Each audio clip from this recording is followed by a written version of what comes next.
MSI. Keempat, sesi tanya jawab. Acara kelima, sesi foto bersama, dan yang terakhir, penutup. Langsung saja, untuk lebih barokahnya, marilah kita buka acara webinar nasional dengan tema seni publikasi jurnal yang mudah dan cepat dengan sama-sama melafazkan basmalah. Bismillahirrahmanirrahim. Acara kedua, menyajikan lagu kebangsaan Indonesia Raya, yang selanjutnya diiringi dengan penayangan profil Lembaga Institut Mandalika.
Baik, Bapak Ibu yang saya hormati dan banggakan, selanjutnya beranjak ke acara ketiga, pemaparan materi oleh Bapak Hanif Amrullah MSI.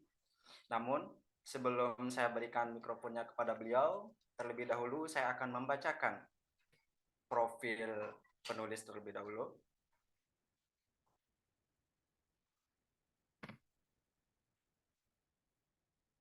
Nama Hanif Amrullah. Profil pribadi, dosen dan peneliti dengan pengalaman lebih dari 5 tahun di Universitas Ma'arif Lampung, Umala. Lahir di Bumi Nabung 30 April 1993. Memiliki kepribadian analitis, ulet, bekerja keras, dan dapat bekerja dalam tim. Latar pendidikan, S1, Sarjana Kimia Fakultas Matematika dan Ilmu Pengetahuan Alam Angkatan 2010. mendapat gelar Magister Kimia Fakultas Matematika dan Ilmu Pengetahuan Alam angkatan 2015. Pengalaman kerja: Ketua Lembaga Penjaminan Mutu Universitas Ma'arif Lampung Umala September 2021 hingga sekarang. Pengalaman organisasi: Himpunan Kimia Indonesia Cabang Lampung, Koordinator Bidang Organisasi dan Publikasi September tahun 2020 hingga sekarang. Selain itu, Bapak Hanif Aminullah sekarang sedang menjabat sebagai Lektor Kepala di Universitas Ma'arif Lampung. Baik, begitulah profil penulis. Selanjutnya, waktu dan tempat kami persilahkan kepada Bapak Hanif Amrullah.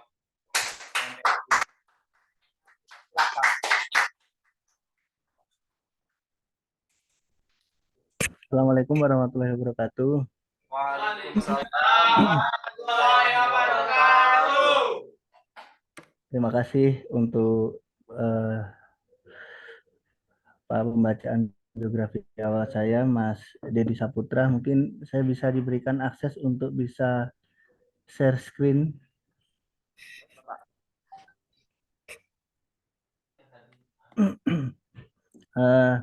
Yang saya hormati teman-teman peserta webinar nasional semua yang berbahagia.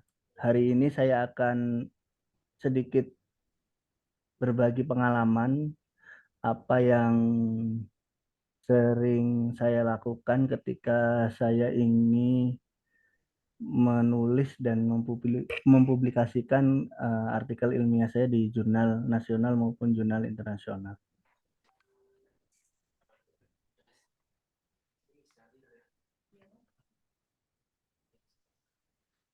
Ya, saat ini saya adalah Ketua Lembaga Publikasi Penelitian dan Pengabdian kepada Masyarakat LP3M di Universitas Ma'arif Lampung. Selain itu juga saya adalah Managing Editor di Journal of Multidisciplinary Applied Natural Science. Ya, seperti yang disampaikan tadi, saya lahir di tanggal 30 April 1993. Saya menjadi dosen di Universitas Ma'arif Lampung sejak tahun 2017. Kemudian saat ini dalam bidang publikasi saya berperan aktif menjadi Managing Editor di Journal of Multidisciplinary Applied Natural Science, jurnal terindeks Scopus, dan reviewer di jurnal internasional bereputasi. Ya.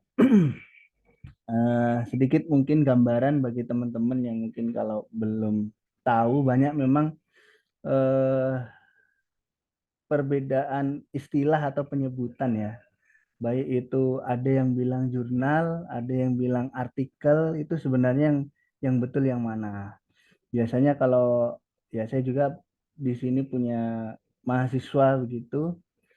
Jadi kalau ditanya, Pak, saya mau nulis jurnal, kok nulis jurnal gitu. Padahal sebenarnya yang ditulis itu namanya adalah artikel ilmiah. Di artikel ilmiah itu adalah karya tulis ilmiah dalam media penerbitan jurnal ilmiah atau bisa juga dalam bentuk proceeding yang umumnya berupa laporan penelitian terbaru dengan tujuan untuk memajukan ilmu pengetahuan. Itu menurut Green dan kawan-kawan tahun 2006. Jadi sebenarnya teman-teman yang akan ditulis itu namanya artikel ilmiah. Sedangkan jurnal, kalau jurnal itu adalah media. Jadi kalau media penerbitan itu banyak, ada majalah, ada koran, ada tabloid. Nah, itu namanya media. Jadi isinya, kontennya itu namanya kalau di jurnal itu artikel ilmiah. Mungkin itu biar banyak sih saya temukan tuh mahasiswa-mahasiswa juga, mahasiswa saya juga itu salah penamaannya gitu. Padahal sebenarnya mau ditulis itu artikel ilmiah tapi bilangnya itu artikel jurnal. Nah, mungkin mayoritas di sini banyaknya adalah mahasiswa ya yang mau menyelesaikan tugas akhir gitu. Ada beberapa tahapan dalam penerbitan Itu kami biasanya saya bagi dengan tiga tahapan begitu. Ada yang pra penulisan, ada tahapan penulisan, sama tahapan pasca penulisan. Nah, di pra penulisan itu yang kita cari adalah gagasannya dulu. Sebenarnya kita dalam penelitian kita itu apa yang kita nemukan permasalahannya itu apa. Kemudian originalitasnya, kemudian kemutahiran penelitian yang akan kita lakukan, kemudian kedalaman gagasan, kemudian pengungkapan gagasannya bagaimana. Yang pertama itu kita cari dulu sebenarnya kita penelitiannya itu kita mau apa gitu, yang mau kita lakukan gitu. Kemudian yang kedua adalah memahami metode. Metode ini ada mungkin banyak yang sudah tahu bahwa metode penelitian ada metode kualitatif, ada penelitian kuantitatif, atau memang mix method atau campuran dia penelitian kualitatif dan penelitian kuantitatif. Di bidang ilmu saya, karena memang background saya itu di kimia, di FMIPA, banyak orang bilang itu kimia murni, bukan kimia pendidikan maupun teknik kimia. Biasanya penelitiannya itu kita tidak pernah menuliskan kejelasan penelitiannya. Apakah penelitian saya itu kualitatif atau penelitian saya itu kuantitatif atau mixed method gitu. Tapi memang secara umum biasa yang kami lakukan itu adalah penelitian campuran karena kita melihat secara kualitatif sama secara kuantitatifnya juga kita lihat. Itu secara umum yang biasa saya lakukan dari saya dulu S1 gitu sampai S2. Kemudian yang selanjutnya adalah mencari referensi. Nah, ini yang paling penting bahwa banyak sekarang akses-akses untuk bisa mencari referensi secara gratis ya. Bahkan yang berbayar pun kita ada banyak cara-cara yang mungkin bisa dilakukan gitu. Apakah itu menghubungi teman yang kuliah di beberapa universitas besar itu seperti UI, UGM, ITB, pokoknya beberapa universitas besar itu mereka punya hak akses untuk mengakses konten-konten yang ini apa ini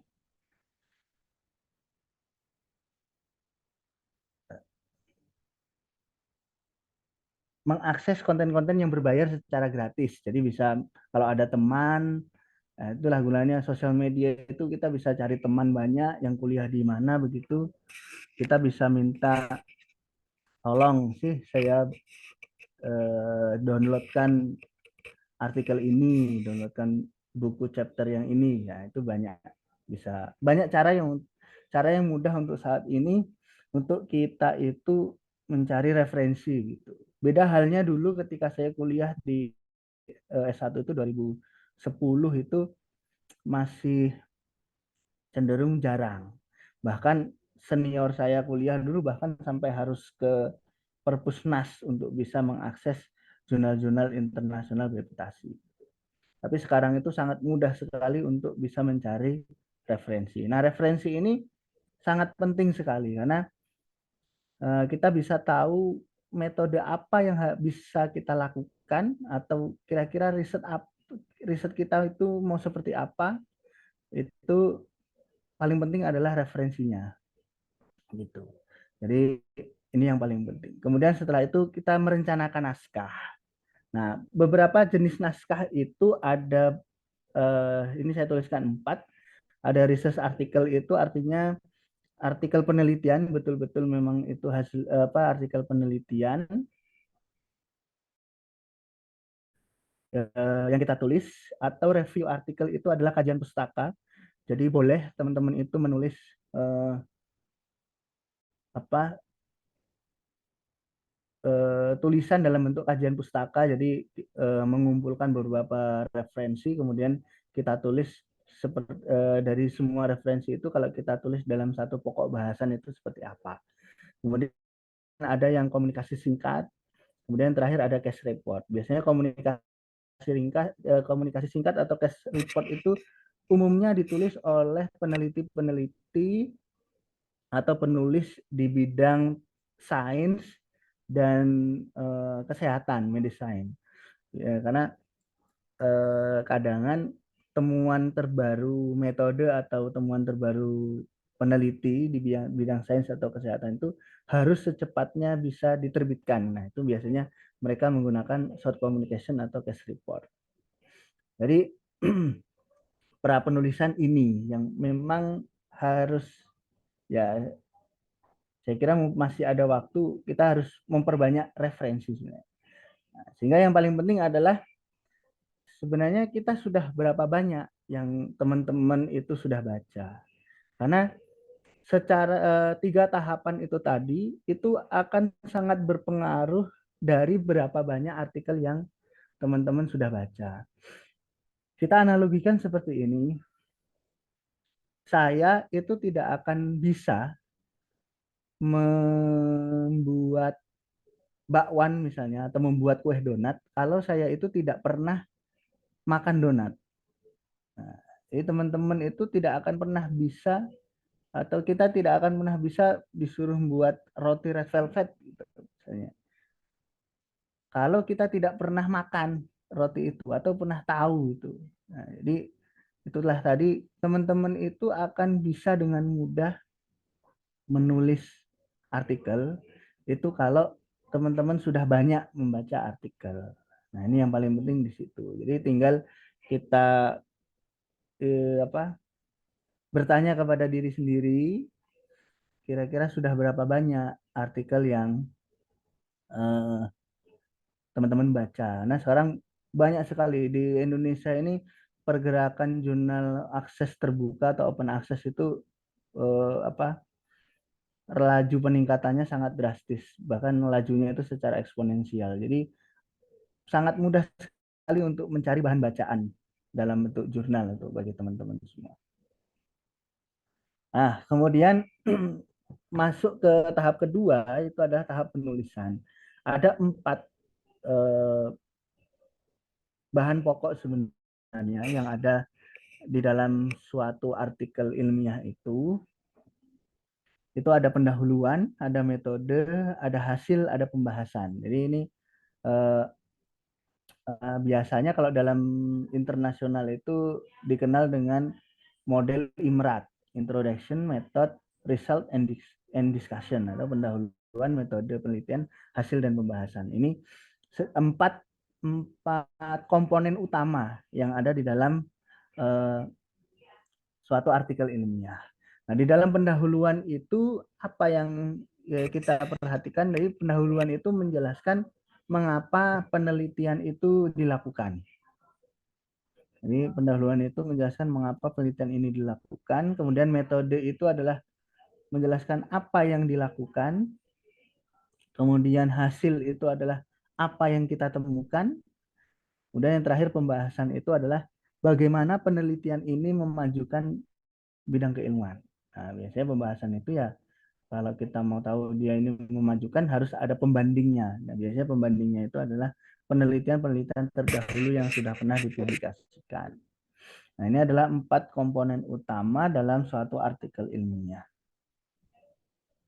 Nah, selanjutnya adalah bagaimana mempersiapkan naskah. Nah, ini adalah tahapan yang biasa saya lakukan. Jadi mungkin beda beda penulis beda ya. Tapi ini yang rutin saya lakukan ketika saya menulis begitu. Jadi bukan urutan judul kemudian abstrak pendahuluan itu tidak ternyata. Kalau saya ini yang saya sering lakukan, yang pertama itu adalah saya akan mempersiapkan tabel dan gambar. Nah, kok bisa begitu? Nah, itu memang nanti ada penjelasannya. Saya persiapkan dulu tabel dan gambar. Kemudian yang kedua itu saya tulis metode. Jadi penelitian yang sudah saya lakukan itu apa saja yang saya lakukan. Tidak semua dalam proposal itu saya tuliskan. Jadi itulah pentingnya kenapa teman-teman itu harus banyak membaca sehingga tahu dalam metode itu apa yang harus dilakukan gitu. Jadi tidak semua metode yang ada di dalam proposal itu sama persis dituliskan di artikel ilmiah. Nah, itu. Kemudian saya menuliskan hasil penelitiannya. bagaimana hasilnya. Kemudian saya menulis, setelah hasilnya saya tulis, kemudian saya tulis pembahasannya. Nah, kenapa harus diselesaikan hasil dan pembahasan itu sebelum menulis pendahuluan? Sebab jika pembahasannya kurang memadai, kita tidak akan bisa secara objektif menunjukkan signifikansi ilmiah dari karya yang kita tulis ini di bagian pendahuluan. Jadi itu pentingnya. Jadi pendahuluan artikel ilmiah itu bisa jadi tidak sama dengan pendahuluan di proposal. Nah, biasanya seperti itu ya. Meskipun saya dosen, itu saya juga kami juga dosen itu setiap tahunnya itu biasanya membuat proposal penelitian.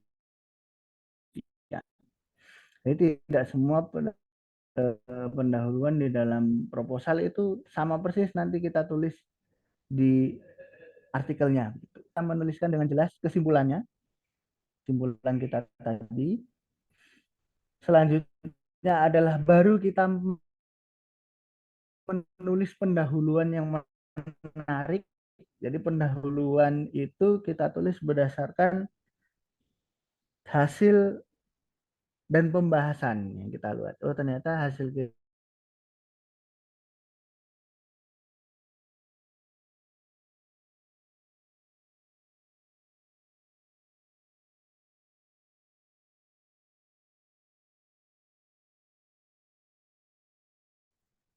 Halo, eh, bisa didengar suara saya? Tadi ini lagi. Jelas, Bapak. Oke, tadi kok keluar sendiri. Oke, selanjutnya setelah pendahuluan kita tulis, baru kita tulis abstrak. Nah, abstrak kita tulis. Setelah abstrak kita tulis, baru kita buat judul. Judul itu yang harus diperhatikan adalah judul yang jadi tidak sama persis dengan proposal. Nah, bagaimana membuat judul yang ringkas dan menarik? Judulnya itu dilihat dari apa sebenarnya apa temuan utama yang kita dapatkan dalam hasil dan pembahasan itu tadi. Kemudian yang selanjutnya adalah kita pilih kata kunci untuk pengindeksan. Jadi kata kunci ini bisa jadi tidak ada kata yang tidak muncul di abstrak atau tidak muncul di eh, artikel ilmiah. Nah, tapi itu bisa menjadi kata kunci agar artikel kita itu mudah ditemukan oleh peneliti lain dalam bidang yang sama dengan bidang penelitian kita. Gitu. Jadi kata kunci itu sangat penting karena itu akan menunjukkan bagaimana artikel kita itu ingin dicari oleh peneliti yang lain. Kemudian yang selanjutnya adalah kita menuliskan ucapan terima kasih, ini penting. Yang terakhir baru referensi. Jadi ternyata referensi itu di terakhir saja. Nah, jadi kadang apa tidak pas nulis langsung dikasih referensi tidak perlu, nanti terakhir terakhir saja biasanya kalau saya menulis referensi itu. Tapi saya sudah menandai bagian-bagian mana ini referensinya apa, ini referensinya apa, itu sudah ditandai sebelumnya. Nah, itu tahapan-tahapan yang 11 tahapan yang saya lakukan ketika saya mempersiapkan naskah saya. Nah, yang pertama tadi adalah gambar dan tabel. Nah, gambar dan tabel itu saya tidak tahu kalau memang biasanya sih kalau ini gambar dan tabel yang umum di bidang sains, sains teknologi ya. Jadi kalau misalkan yang sosial humaniora itu jarang gambarnya seperti ini begitu. Nah, yang perlu diperhatikan adalah menghindari plot yang padat. Gunakan hanya 3 atau 4 kumpulan data per satu gambar. Kemudian gunakan skala yang dipilih dengan baik. Kemudian berikan simbol dan legenda yang jelas dan mudah dibedakan.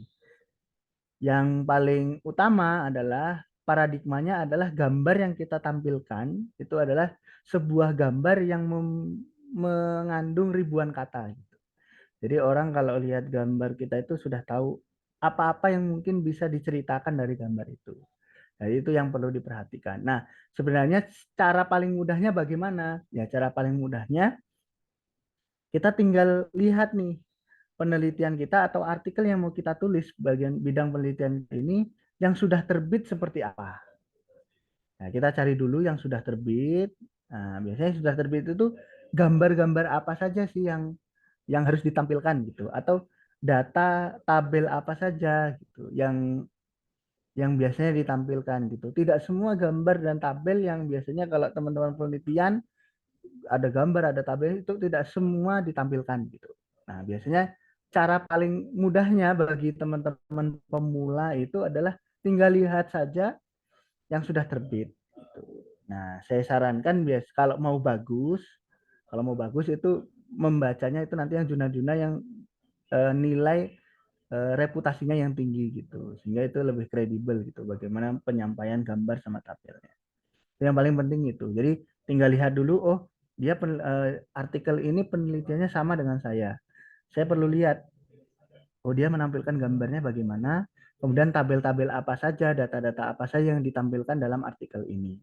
Nah, biasanya seorang editor jurnal itu menilai kualitas suatu naskah itu dilihat dari gambar dan tabel yang ditampilkan. Editor itu tidak akan tidak akan biasanya ya, tidak akan membaca keseluruhan artikel itu. Biasanya dilihat dari, oh ini datanya ini, oh ini gambarnya seperti oh ini. Gitu. Jadi dia sudah tahu dari apa yang sudah ditampilkan dari gambar dan tabel itu sudah bisa menentukan kualitas dari suatu naskah itu sendiri. Nah itu yang paling harus diperhatikan. Kenapa saya itu selalu mengapa menempatkan membuat gambar dan tabel ini di awal. Karena membuat gambar dan tabel ini lama. Dengan jenis data yang biasanya data yang saya dapatkan itu modelnya seperti ini. Gitu. Nah, ini contoh tabel dari beberapa penelitian saya.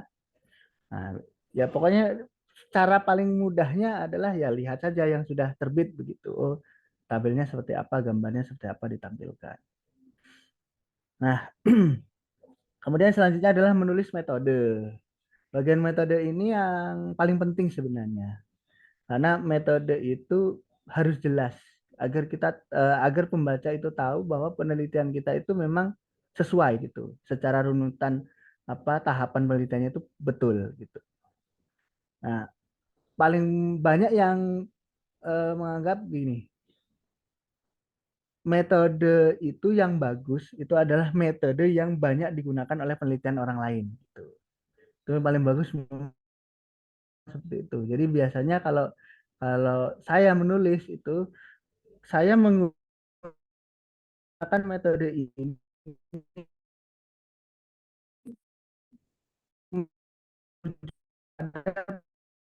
penelitiannya siapa. Karena itu menjadi salah yang saya gunakan. Nah, biasanya saya begitu, intensi ini gitu. Tapi ada beberapa modifikasi misalnya. Jadi itu tuh seperti itu. Nah, sehingga bagaimana cara kita menulis metodenya? Yaitu cara paling mudahnya itu ya baca aja naskah-naskah yang sudah terbit gitu. Tapi jangan di copy paste ya. Ya, jadi kita menuliskan apa yang sudah kita lakukan sesuai yang kita lakukan gitu. Jadi biasanya kalau copy paste kita tidak lakukan tapi terpaste di artikel kita. Nah, itu yang di dalam menulis metode penelitian. Nah, ini contohnya begini. Nah, pasti biasanya ada dalam tulisan saya itu pasti begini. Metode ini yang kami lakukan itu merujuk pada metode yang sudah dilakukan oleh penelitian si ini sama si ini gitu. Jadi itu sebagai lisensi bahwa memang metode kita itu sudah betul. Nah itu eh, kita bisa baca itu tadi. Nah kemudian menampilkan hasil. Jangan gunakan banyak data untuk ditampilkan. Kemudian karena apa? Karena sebagian besar jurnal yang saya ketahui ya, jurnal biasa jurnal internasional bereputasi itu bisa memberikan kesempatan untuk kita untuk menambah dokumen pendukung. Biasanya itu namanya supplementary file gitu. Jadi kita ada file tambahan, file Word tambahan itu untuk menulis semua data yang kita dapatkan, yang itu tidak bisa ditampilkan di artikel jurnal. Itu boleh seperti itu. Nah, kemudian tidak boleh menyembunyikan data eksperimen atau menyimpannya untuk artikel selanjutnya. Itu namanya publikasi salami. Itu ada memang banyak juga yang seperti itu. Jadi data SBN lagi ini bisa ditulis lagi gitu untuk menjadi apa artikel yang baru gitu. Ya itu sebenarnya boleh boleh boleh saja, tapi praktiknya itu kurang kurang baik gitu. Nah, nah biasanya ini yang apa ya eh, yang pernah saya temukan ketika saya submit di jurnal internasional bereputasi bahwa terlalu ada satu komentar dari reviewer itu menunjukkan bahwa hmm, ternyata kami itu terlalu banyak menampilkan tabel gitu. Jadi tabelnya tolong dipindahkan atau seperti apa bagusnya tabel-tabel mana yang hanya apa digabungkan atau memang salah satu tabelnya bisa di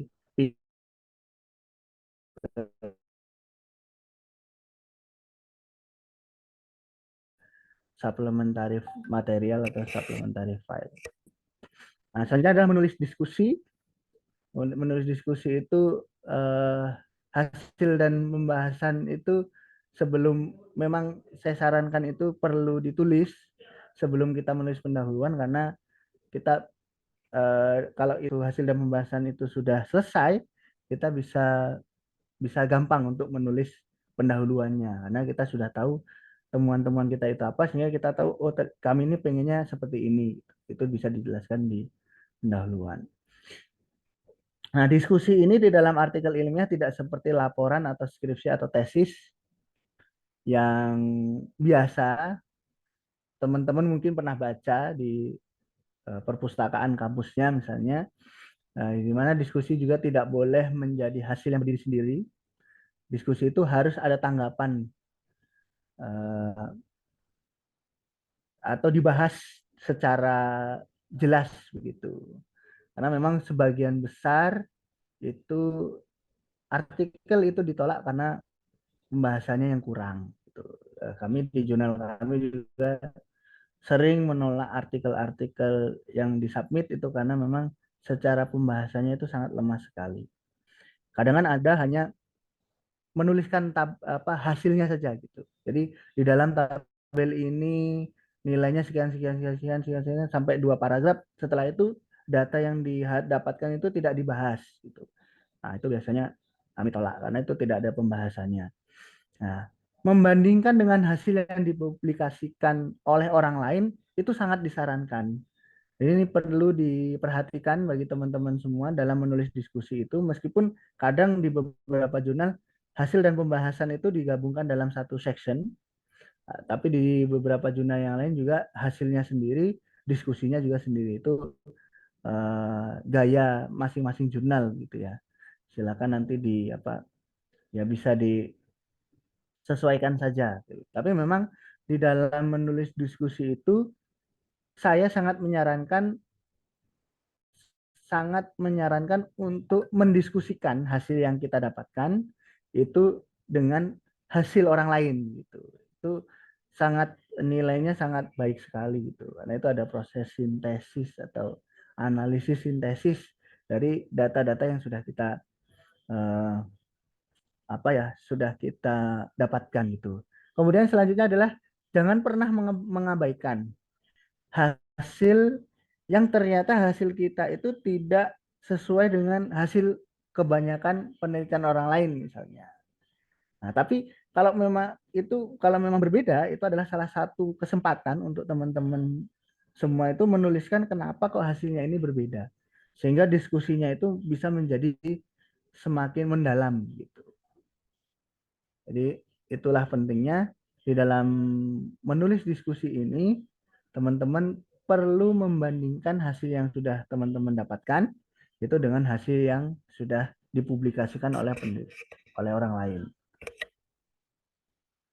Kemudian menghindari pernyataan yang tidak didukung dengan hasil, jadi jangan pernah menulis yang tidak ada data pendukungnya, baik itu data yang memang teman-teman dapatkan sendiri atau pendukungnya itu didapatkan dari data orang lain gitu. Itu boleh-boleh saja. Kalau memang datanya itu didukung oleh orang lain itu boleh. Tapi kalau memang teman-teman menulis suatu pernyataan dan itu tidak ada pendukungnya, itu tolong mending dihapus saja.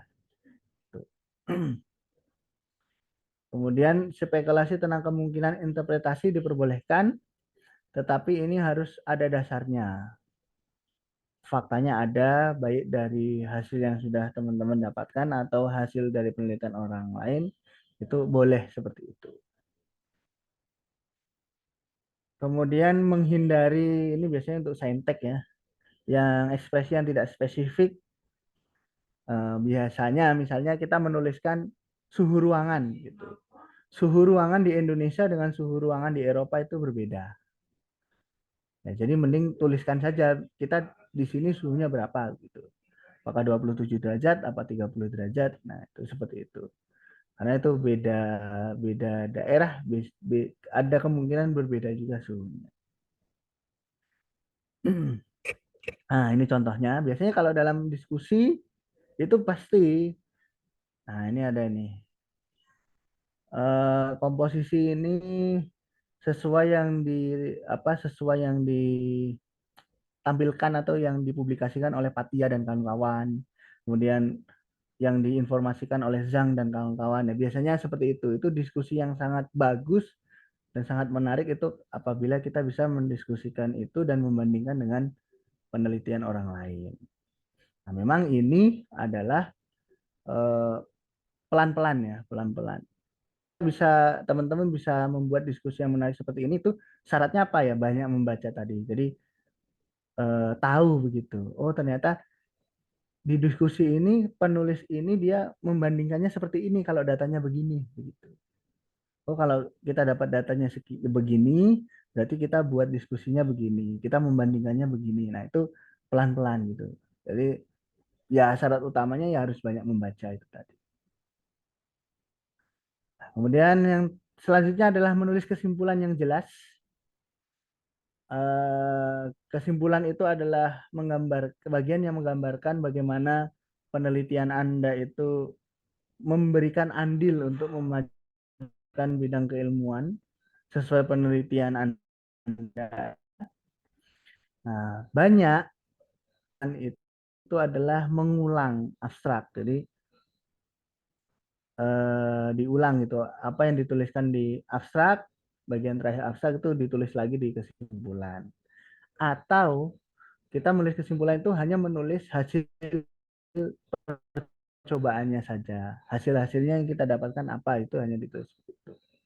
Nah, biasanya kesalahan umumnya seperti itu. Nah, perlu diingat bahwa abstrak itu adalah catatan singkat yang mengungkapkan isi artikel ilmiah kita, sedangkan kesimpulan itu pernyataan atau keputusan yang diambil peneliti berdasarkan temuan-temuan dalam penelitian. Nah, itu bedanya seperti itu. Nah, bagaimana cara menulis kesimpulan yang baik? Ya, itu tadi kembali lagi.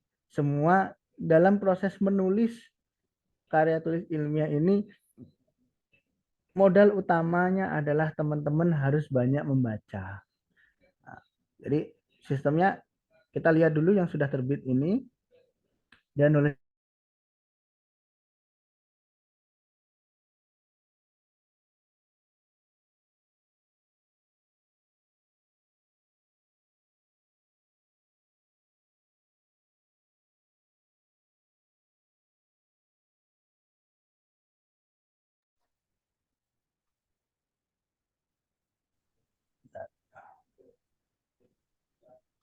Mohon ditunggu Bapak Ibu, mungkin agak terjadi gangguan jaringan. Nah,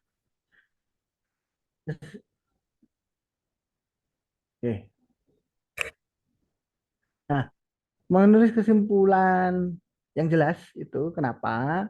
Karena begini, di banyak artikel itu abstraknya gratis,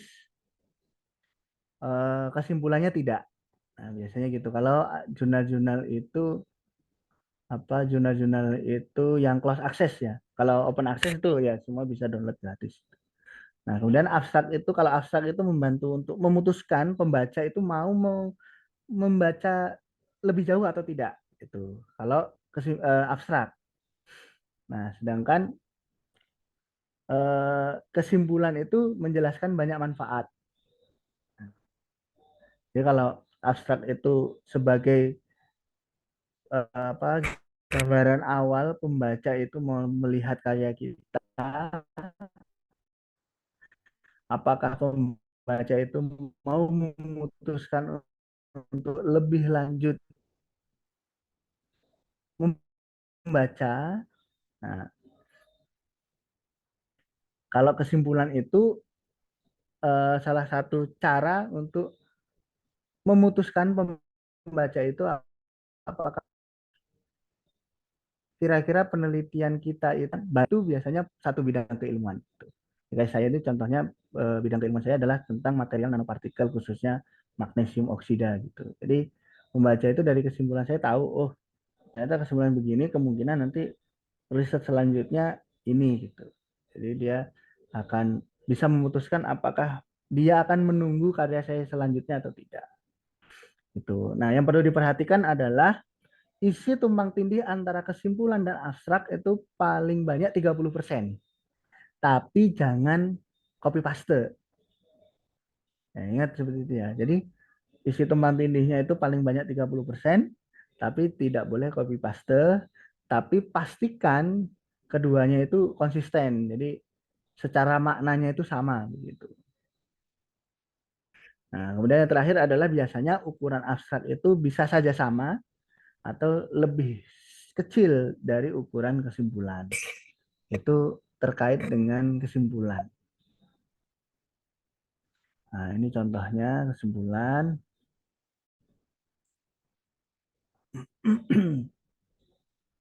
Nah, selanjutnya adalah menulis pendahuluan yang menarik. Nah, yang paling perlu diingat bahwa runutan dalam suatu pendahuluan itu adalah dari yang umum kemudian mengerucut ke spesifik. Jadi seperti segitiga terbalik gitu. Dari yang luas dulu kemudian mengerucut ke yang spesifik. Nah, di mana pendahuluan ini adalah sarana bagi kita sebagai penulis untuk meyakinkan pembaca bahwa penelitian kita itu ada manfaatnya. Gitu. Itu pendahuluan. Nah, kemudian yang perlu dicatat bahwa pendahuluan ini bukan pelajaran sejarah ya.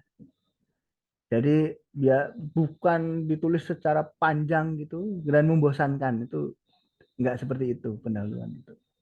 Nah, jadi pendahuluan itu kita harus mengatur dari sudut pandang umum dulu, kemudian ke sudut pandang yang lebih spesifik, sehingga itu menjadi apa ya guide atau sebagai panduan bagi para pembaca itu untuk melihat ke tujuan penelitian kita itu seperti apa.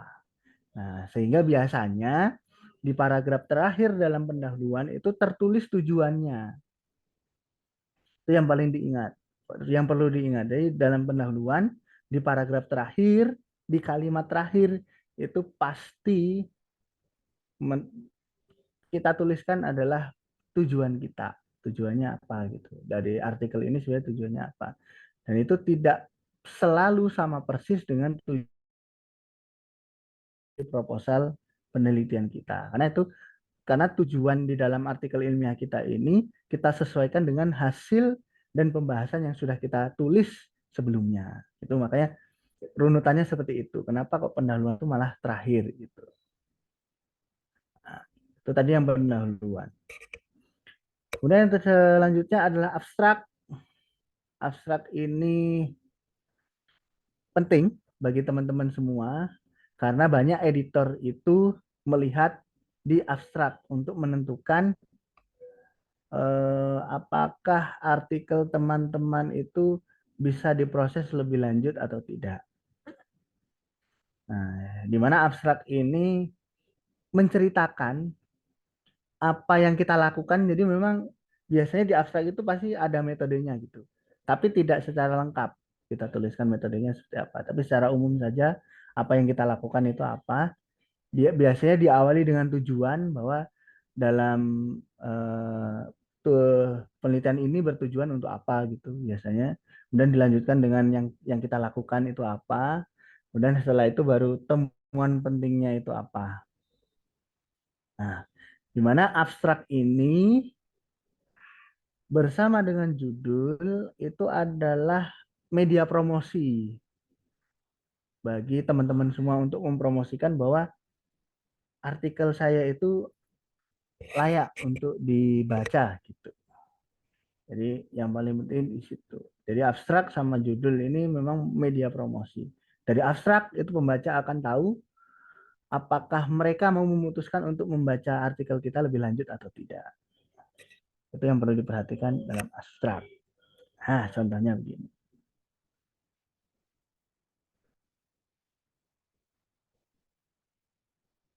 Nah, abstraknya begini. Jadi memang biasanya kalau di jurnal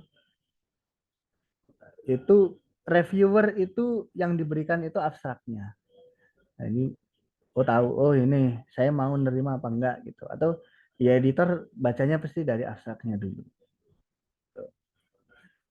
Nah, kemudian adalah membuat judul yang ringkas dan deskriptif, di mana judul itu harus menjelaskan tentang makalah secara luas, di mana dari judul ini adalah kesempatan satu-satunya atau kesempatan pertama teman-teman semua sebagai penulis untuk bisa menarik perhatian pembaca.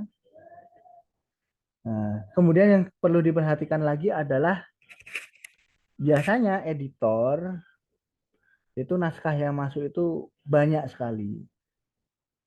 Biasanya di jurnal-jurnal Sinta itu kalau udah Sinta itu biasanya sudah banyak sekali artikel yang sudah masuk.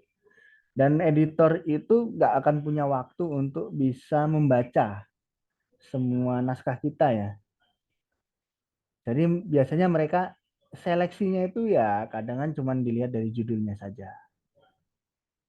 Itu ada kemungkinannya seperti itu. Nah, cara trik yang paling mudah untuk bisa membuat judul yang ya bagusnya gimana ya ya itu tadi kembali lagi ke baca kita. Kita cari dulu artikel yang sudah pernah terbit, yang bidang keilmuannya atau secara umum kajiannya itu sama dengan kita. Nah, itu judulnya ditulis seperti apa gitu. Nah, itu lebih mudahnya seperti itu. Kita tinggal tulis seperti itu ya biasanya itu sudah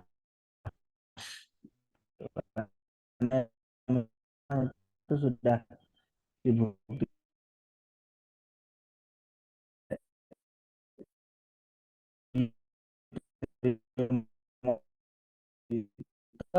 dan memang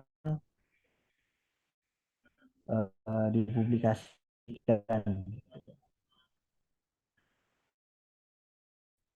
Nah, adalah memilih bukan lebih mudah itu, nah itu apa yang harus kita cari. MGO itu ya bisa saja muncul artikel saya gitu misalnya. Jadi artikel apa kata kunci ini bisa saja tidak sama kata-katanya yang ada di abstrak atau di judul atau di isi artikel, itu boleh-boleh saja.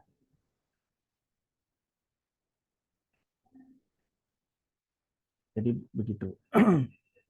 Jadi kalau apa itu yang perlu dicek. Nah, cara trik paling mudahnya ya lihat saja apa lihat saja eh, ya kata kunci yang biasanya ditulis oleh publikasi yang sudah pernah terbit gitu ya. Itu cara yang paling mudah untuk kita menulis kata kunci artikel kita itu apa. Nah, kemudian yang selanjutnya adalah ucapan terima kasih. Ini yang kadang apa ya? Kadang di beberapa jurnal di Indonesia itu malah melarang. Gitu. Jadi saya ada beberapa kasus ya, saya atau artikel mahasiswa saya yang memang itu menuliskan ucapan terima kasih atau acknowledgement di dalam artikelnya, itu ketika terbit itu dihapus oleh editornya gitu ya sebelum diterbitkan. Karena padahal ucapan terima kasih itu sebenarnya penting karena kita tidak mungkin menulis semua orang yang punya andil dalam penelitian kita atau dalam penulisan karya tulis ilmiah kita itu dalam daftar penulis. Karena biasanya kalau teman-teman ini kan pasti banyak sih yang bantu gitu. Saya juga sebagai peneliti juga banyak kok yang bantu gitu. Tapi nggak mungkin semua yang bantu saya itu saya masukkan sebagai daftar penulis sehingga untuk memberikan penghargaan kepada apa kepada mereka gitu itu saya tuliskan di ucapan terima kasih. Biasanya begitu. Nah, atau kadang teman-teman yang dapat kuliah misalnya kuliahnya itu didapat beasiswa gitu. Nah, itu sebenarnya hal etisnya adalah kita menulis di ucapan terima kasih kalau kita publikasikan dalam bentuk artikel ya kita tulis bahwa sebenarnya meskipun tidak secara langsung ya sebenarnya penelitian teman-teman itu ya didukung juga oleh yang memberikan beasiswa gitu. Jadi itu pentingnya menulis ucapan terima kasih. Nah, biasanya seperti itu. Nah, ini contohnya pernah tulisan saya itu kalau itu didanai oleh UIN Raden Fatah Palembang oleh Kementerian Agama melalui UIN Raden Fatah Palembang. Nah, itu saya tulis karena itu memang ya bagi pemberi dana saya itu wajib ya. Itu salah satu bentuk outcome bagi mereka itu ya kita menuliskan itu. Itu jangan sampai dilupakan untuk menuliskan ucapan terima kasih ini. Nah, yang terakhir baru daftar pusaka. Saya sangat menyarankan teman-teman semua untuk daftar pustaka itu menggunakan aplikasi manajemen referensi. Bisa pakai Zotero, bisa pakai Mendeley atau yang lain-lain. Karena itu sangat mudah sekali. Jadi tidak akan mungkin kita menuliskan itu double. Tidak akan mungkin juga kita sudah tuliskan di dalam di dalam isi artikel tapi kita tidak tuliskan di daftar pustaka gitu. Itu sangat sangat enak sekali menggunakan aplikasi manajemen referensi itu dan kenapa saya menyarankan itu karena tidak selalu jurnal yang kita tuju itu pasti menerima artikel kita. Saya sebagai contoh itu kalau saya sendiri ya pengalaman saya sendiri ketika saya menerbitkan artikel saya itu rata-rata 8 jurnal yang sudah menolak artikel saya. Jadi tidak selalu saya itu ngirim ke jurnal A langsung diterima itu enggak. Jadi biasanya 8 atau 10 jurnal dulu ditolak 10 jurnal dulu baru yang ke-11 itu ketemu jurnal yang mau memproses artikel saya. Karena memang eh, mau memproses atau tidak itu seleranya editor. Bukan artikel kita yang jelek, tapi memang belum seleranya editor gitu. Nah, atau kadang ketika kita ditolak juga kita mendapatkan saran untuk meningkatkan kualitas artikel kita. Nah, itu kita bisa perbaiki dulu, baru kita cari jurnal yang lain. Nah, kenapa saya sarankan untuk menggunakan aplikasi manajemen referensi tadi? Karena beda jurnal itu punya beda gaya pengutipannya. Sehingga kalau menggunakan aplikasi itu sangat mudah sekali. Misalnya di jurnal A menggunakan gaya IEEE misalnya, kemudian ditolak, kemudian kita pindah lagi ke jurnal B menggunakan metode citasinya apa misalnya.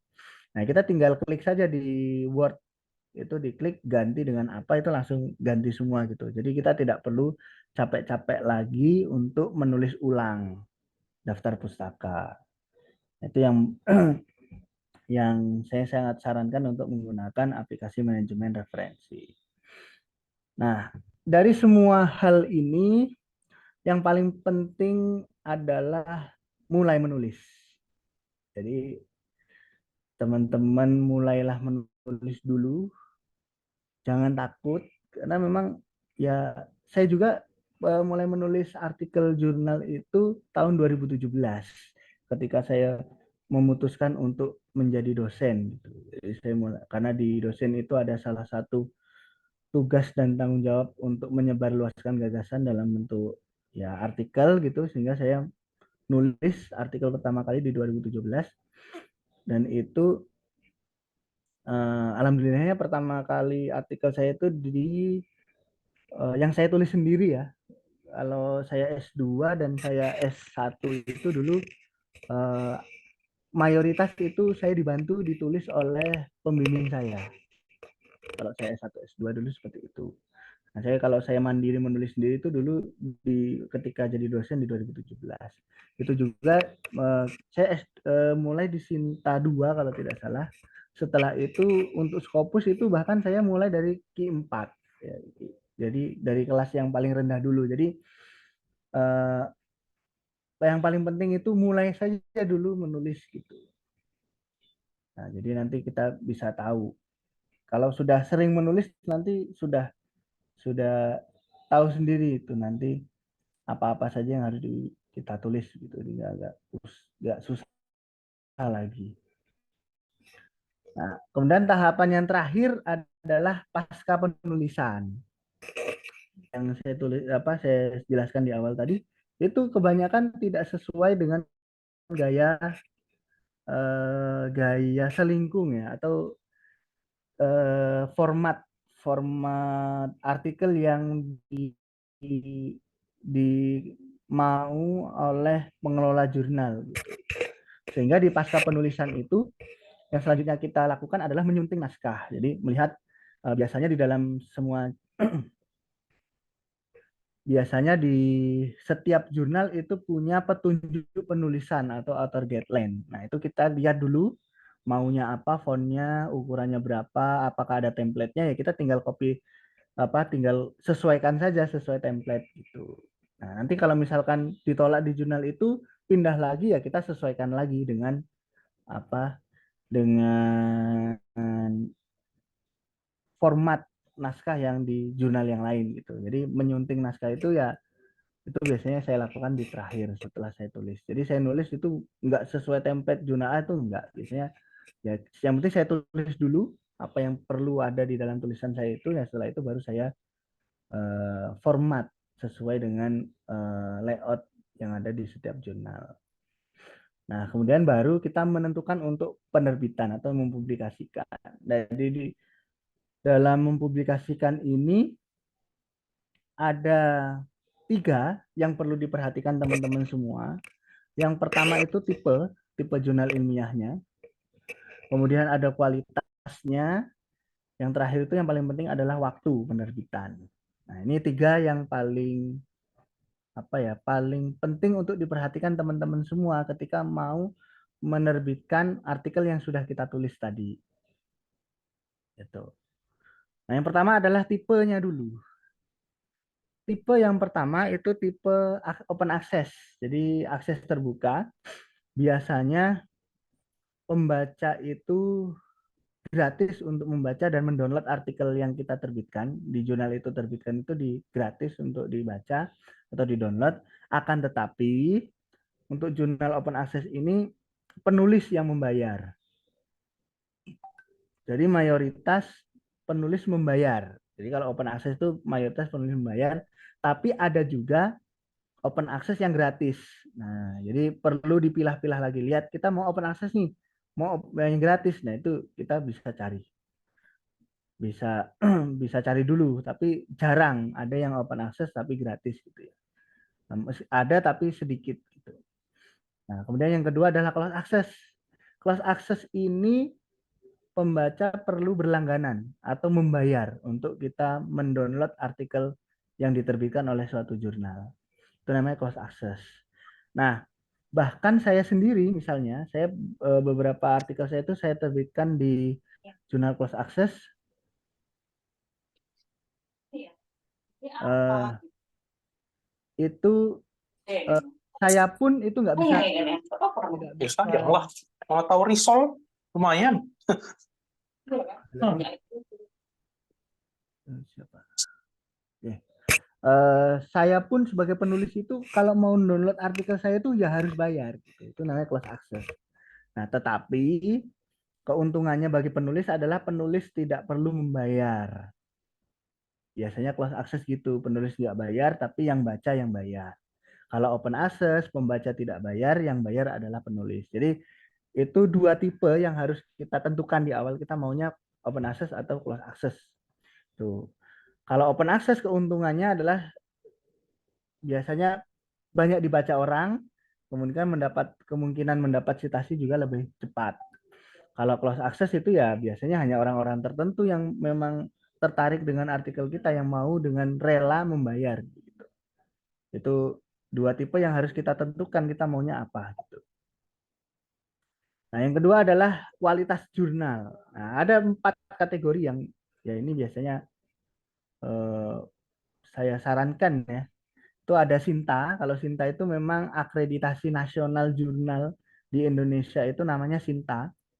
Ada Sinta 1 sampai Sinta 6 bisa diakses di website ini. Jadi Sinta 1 itu yang paling tinggi peringkatnya. Nah, Sinta 6 itu yang paling rendah. Nah, biasanya dari kategori itu kita sudah tahu nih apa apa lebih mudah di mana gitu. Biasanya lebih mudah ya Sinta 6 gitu yang terendah. Sinta 1 itu udah sulit karena kualitas naskahnya harus sangat bagus sekali. Nah, triknya saya berikan trik begini. Kita itu ketika menyiapkan tadi kan saya sampaikan tadi ketika kita menyiapkan tulisan kita, kalau bisa kita itu sudah ada guide dari artikel yang sudah diterbitkan. Nah, kalau kita menggunakan guide artikel yang sudah diterbitkan itu misalnya Sinta 2, maka kita terbitkan artikel kita itu di Sinta 3 atau sampai Sinta 6. Jadi kita punya contoh yang kita lihat, kita baca itu yang Sinta 2, maka kita terbitkan artikel kita itu di Sinta yang lebih rendahnya. Nah, itu kemungkinan bisa diproses lebih lanjut itu sangat besar sekali. Kalau seperti itu. Nah, yang agak susah kalau kita nyontohnya Sinta bukan nyontoh ya guide-nya itu artikel yang sudah diterbitkan di Sinta 3 tapi kita terbitkan di Sinta 1 itu sangat ya tidak mungkin sekali kadang sepertinya untuk bisa diproses lebih lanjut. Nah, triknya seperti itu. Ya sama untuk Scopus atau untuk yang lain juga gitu. Kalau kita memang mau ke Q4 misalnya ya kalau bisa ya kita lihat dulu yang sudah terbit di Q3 atau Q2. Nah, kita terbitkan di Q4. Karena itu peluangnya untuk bisa diproses lebih lanjut sangat besar sekali.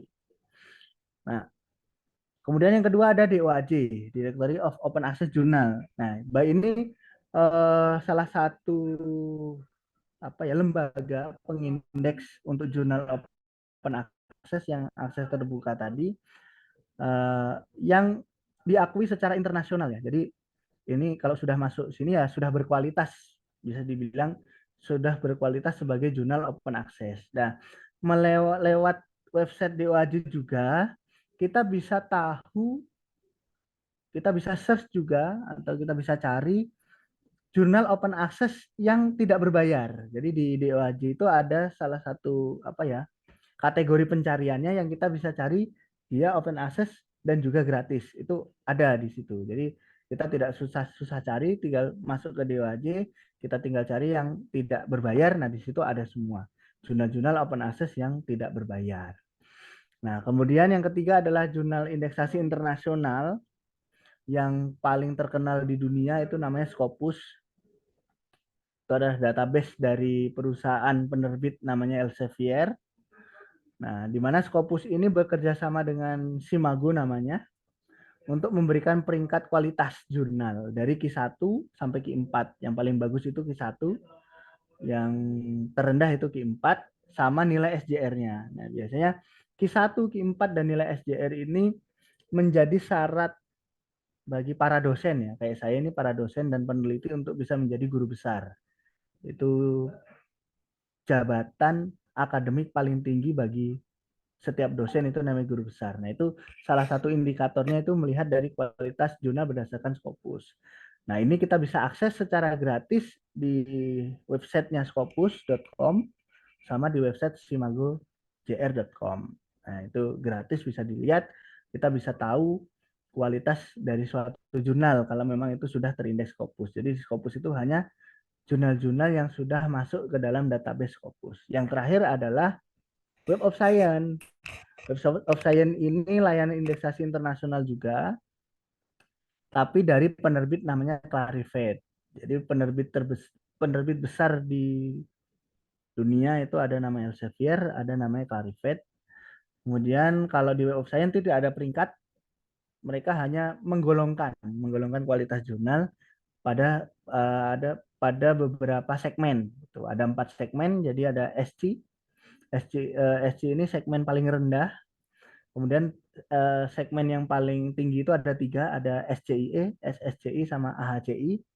Kalau SCIE itu untuk jurnal-jurnal saintek, SSCI ini untuk jurnal-jurnal sosial. Kemudian kalau AHCI ini untuk jurnal seni dan humanitis, art and humanitis gitu. Dan di Web of Science juga ada nilai impact factor. Jadi kualitas jurnalnya itu dilihat dari nilai impact factor yang dimiliki oleh setiap jurnal. Nah, biasanya untuk bisa dapat untuk masuk di core collection Web of Science itu sangat sulit sekali. Bahkan di Indonesia itu tidak ada jurnal yang masuk dalam core collection 3 terbaik itu, SCIE, SSCI, sama AHCI. Mayoritas jurnal di Indonesia itu masih dalam tahap ESCI, penggolongannya. Nah, ini bisa kita akses di website mjl.clarivate.com. Nah, ini semua website ini gratis untuk bisa diakses oleh teman-teman semua. Mungkin itu yang bisa saya sampaikan. Saya kembalikan lagi ke moderator. Saya akhiri. Wassalamualaikum warahmatullahi wabarakatuh. Waalaikumsalam warahmatullahi wabarakatuh. Assalamualaikum warahmatullahi wabarakatuh. Kepada Bapak Hanif Amrullah MSI atas pemaparan ilmu yang bermanfaat ini. Ternyata kalau kita mendengar pemaparan itu, tips itu untuk publikasi karya ilmiah ternyata ada 2 ya Bapak ya. Pertama, mulai membaca, banyak membaca. Yang kemudian kedua, mau mulai untuk menulis ya. Namun 2 hal ini kedengarannya mudah sekali secara teori Pak Hanif. Namun secara praktisnya masih banyak yang belum mempraktikkan 2 teknik untuk membuat karya ilmiah dan mempublikasikan karya ilmiah ini. Baik, langsung saja ke acara selanjutnya, yakni sesi tanya jawab, di mana Bapak Ibu mungkin ada yang masih belum paham, ada yang belum jelas terkait pemaparan yang disampaikan oleh Bapak Hanif Amrullah. Saya persilahkan kepada Bapak Ibu untuk bertanya. Silahkan langsung mengangkat tangan atau langsung di layar Zoom.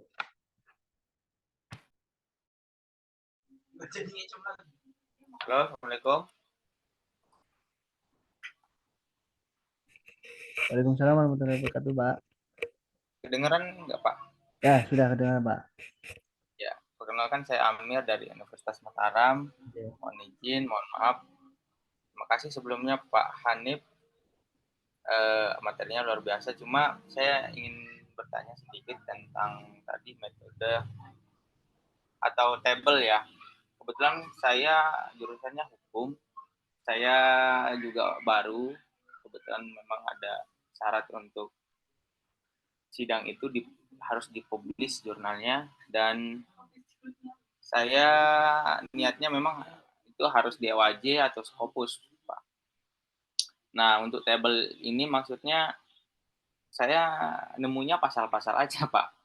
tadi kalau saya flashback kembali tuh ini ya, harus baca jurnal yang sudah diterbitkan sebelumnya, Betul. terus banyak mulai menulis begitu, Pak. Nah, kebetulan saya baru mulai. Kira-kira untuk ilmu saya ini gimana ya, Pak? Apakah Oke. memang harus dipastain ada tabelnya atau Hmm. seperti apa? Khususnya di DOAJ dan Scopus, Pak. Terima kasih. Assalamualaikum warahmatullahi wabarakatuh. Waalaikumsalam warahmatullahi wabarakatuh. Jadi begini, Mas Amir ya. Jadi itu tadi kan memang yang sering saya lakukan ya, karena memang kalau saya itu kan di bidang saintek. Di saintek itu memang mayoritas ada tabel, ada gambar gitu. Dan ya kita kembalikan lagi gitu, Mas Amir itu kajiannya tentang apa gitu. Kajiannya tentang apa. Jadi saya itu sering memang gini, membaca itu ya bisa dibilang ya ada waktu atau tidak ada waktu begitu ya. Jadi kalau saya itu kan kita punya HP nih. Jadi kalau saya itu setiap hari itu pasti mengakses ResearchGate. Ya mungkin karena memang saya karena saya dosen dan saya peneliti gitu. Jadi saya ngakses ResearchGate atau bisa teman-teman akses Google Scholar, cek saja apa penelitiannya tentang apa gitu. Mas Amir penelitiannya tentang apa? Kebetulan tentang Ya, Halo, ya. Tentang apa? Halo Mas. Pak Hanif, mohon. Ya, tentang ini, Pak, apa itu? adat hukum. Oh, hukum adat. Oke. Sudah pernah baca yang sudah terbitkan di Scopus kan mau Scopus ya? Pengen, iya, Pak. Ya. Belum, Pak. Saya baru tahu linknya aja dari yang tadi itu, ini lagi saya pelajari. Oh gitu. Ya, kita akses lewat itu boleh. Lewat ini saja bisa. Apa ya? Lewat Tapi Google emang Scholar. harus begitu, ada apa namanya, table atau memang Nggak harus, nggak harus. kami enggak? Nggak harus. Jadi begini, eh, misalnya kajiannya apa gitu ya. Kan kita cari dulu yang sudah apa? Hukum adat itu apa ya?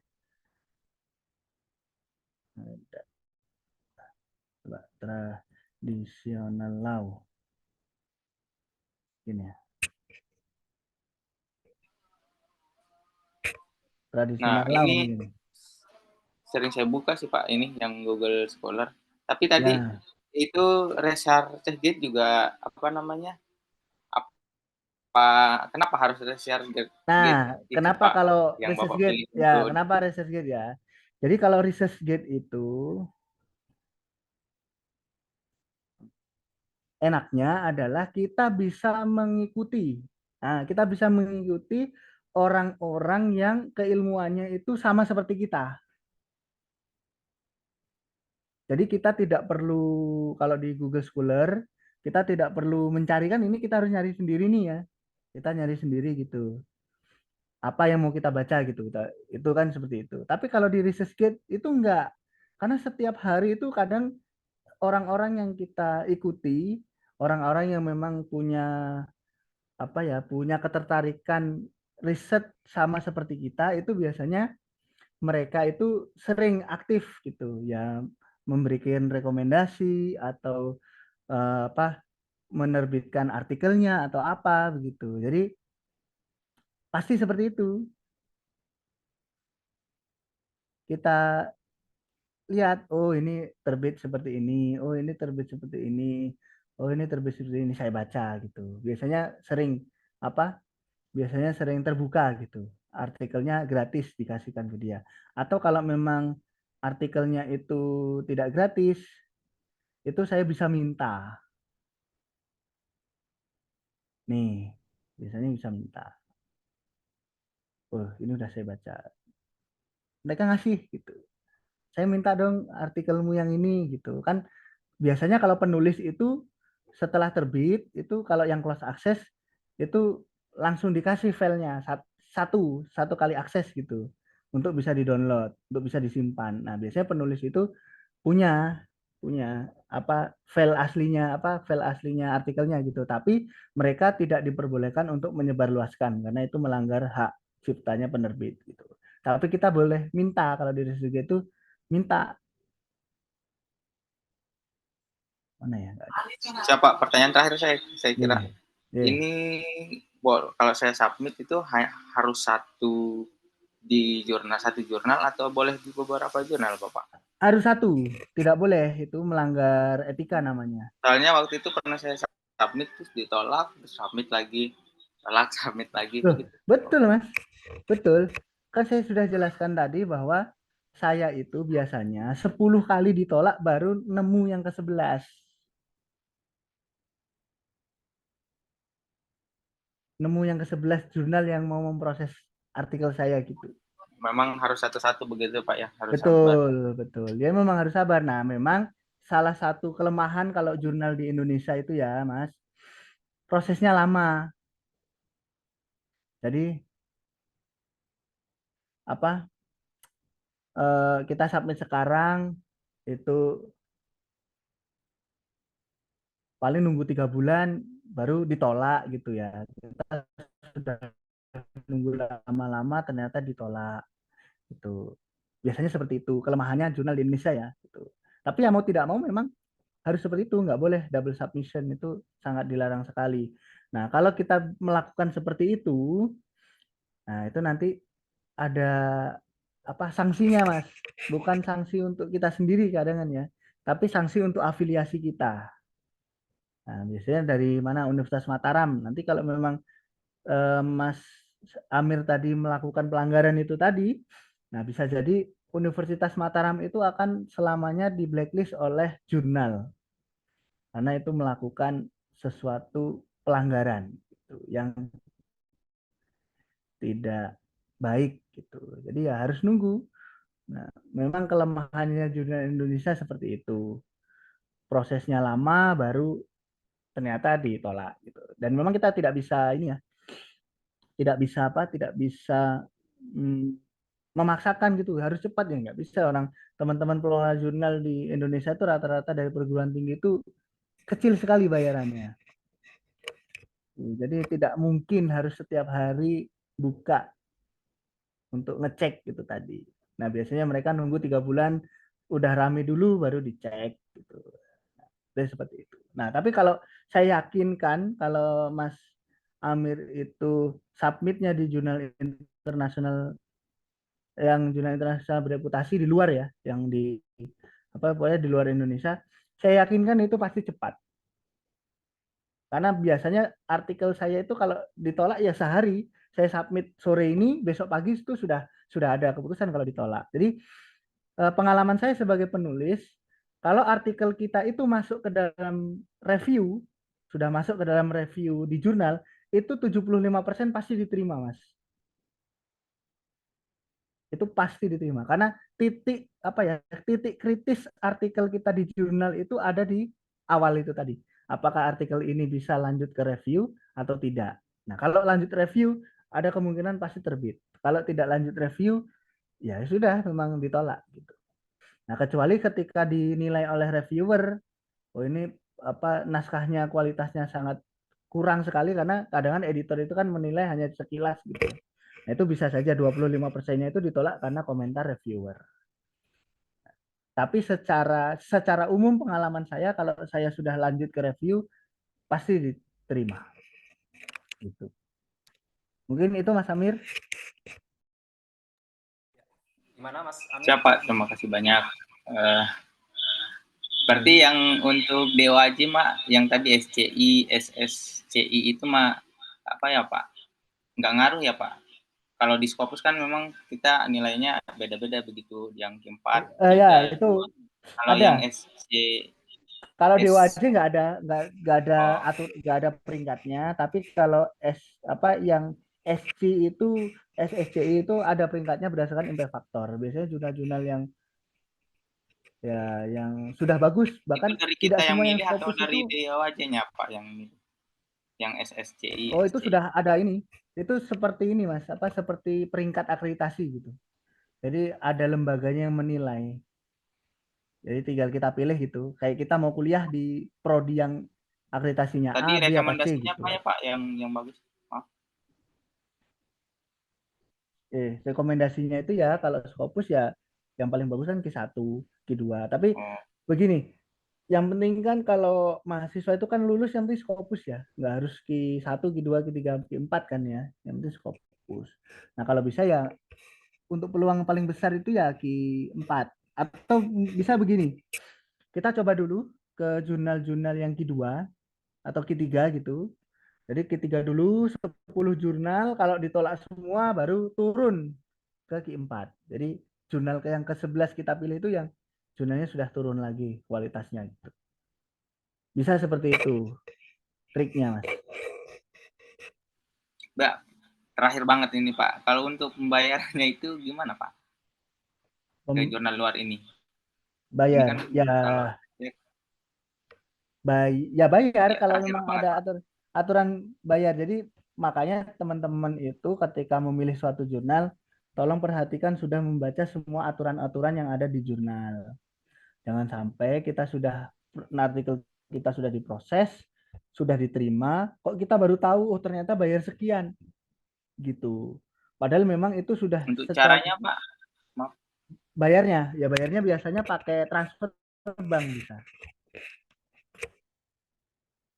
Transfer bank bisa. Kalau bayar itu ya. Nah, nanti ada kalau di setiap jurnal itu punya metode pembayaran sendiri-sendiri ya. Jadi kalau yang jurnal-jurnal itu sudah bagus kok pembayarannya, jadi tidak akan menyulitkan bagi para penulis. Tinggal harus dipastikan sudah tahu berapa besarannya gitu. Jangan sampai sudah diterima, oh baru tahu ternyata bayarnya $500 atau $2.000 gitu. Ya harus dibayar. Kalau tidak dibayar nanti bisa jadi masalah bagi penulis dan afiliasinya, karena itu merugikan. Karena kan penerbit itu sudah modal proses ya, sudah menyuruh reviewernya, editornya untuk bekerja gitu. Tapi ternyata kok nggak jadi lanjut, nah itu bermasalah nanti.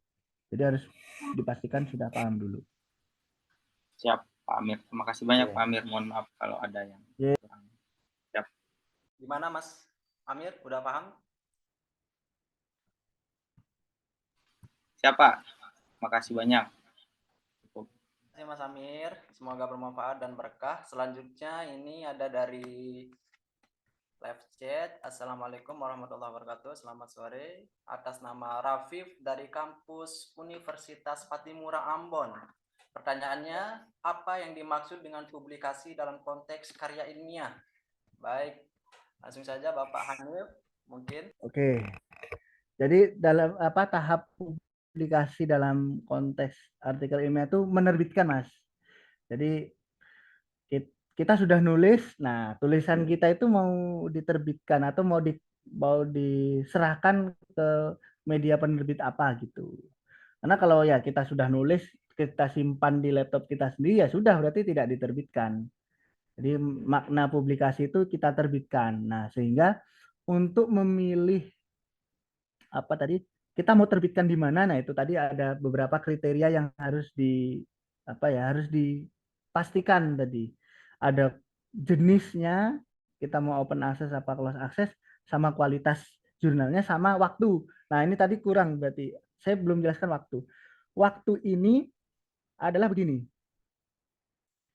teman-teman yang mau terbit di jurnal Sinta, nah biasanya di setiap jurnal itu ada kok kategori terbitannya itu bulan berapa gitu. Kalau memang terbitan jurnal A ini terbit di bulan Juni, jangan submit di bulan Mei. Jangan submit di bulan Mei. Karena tidak akan mungkin diproses. Karena untuk yang terbit di bulan Juni, biasanya mereka sudah memproses artikel-artikel yang sudah submit di bulan Januari sampai April. Biasanya begitu. Jadi saya pengen terbit di Juni, kok baru submit di Mei, itu akan sangat jarang bisa ditemukan secara metrik, itu prosesnya cepat. Jadi di setiap jurnal itu ada metrik, bisa dicari misalnya oh proses reviewnya berapa lama, itu ada. Setiap jurnal itu yang bagus, biasanya kalau jurnal yang bagus itu ada seperti itu. Ada acceptance rate, jadi persentase diterima gitu. Apakah persentasenya besar, apakah persentasenya kecil. Kalau persentasenya kecil, ya kita harus siap-siap nunggu lama dan ada kemungkinan juga ditolak. Karena persentasenya besar, berarti ada kemungkinan kita bisa diterima artikelnya. Nah, yang paling penting adalah kita boleh kok mengkontak editornya dulu. Ditanyakan dulu apakah untuk terbitan Juni itu sudah banyak artikel yang diproses gitu. Sudah dimulai apa belum? Kalau belum dimulai ya ada kemungkinan ketika nanti kita submit, artikel kita juga diproses untuk diterbitkan di bulan Juni. Tapi kalau memang untuk terbitan Juni sudah terbit, ya ada kemungkinan kita akan naskah kita kalau diproses akan diterbitkan di periode selanjutnya. Biasanya kalau Juni ya dengan Desember misalnya. Jadi perlu diperhatikan waktu itu ya. Jangan sampai kita pengennya terbitnya Juni, ya submitnya di Juni itu sangat tidak mungkin bisa diproses. Karena secara normal itu biasanya paling cepat itu 1 bulan dari menyerahkan sampai itu diterbitkan. Biasanya seperti itu ya. Oke. Ada lagi? Bagaimana Pak Karafif? Apakah sudah jelas terkait pertanyaannya? Baik, ini sudah masuk satu pertanyaan lagi Pak Amir, mahasiswa semester 4 dari UIN Raden Mas Said. Ya. Pertanyaannya, untuk menulis artikel ilmiah dan dipublish, apakah harus dengan bimbingan dosen atau bagaimana?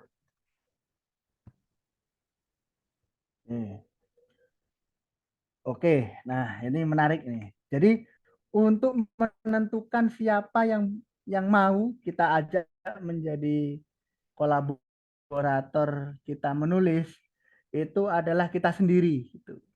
Jadi boleh mau sama dosennya, boleh cuman sendiri aja, boleh sama teman-temannya, silahkan. Nah, tapi yang harus diperhatikan begini, kalau artikel ilmiah kita itu kita dapat dari penelitian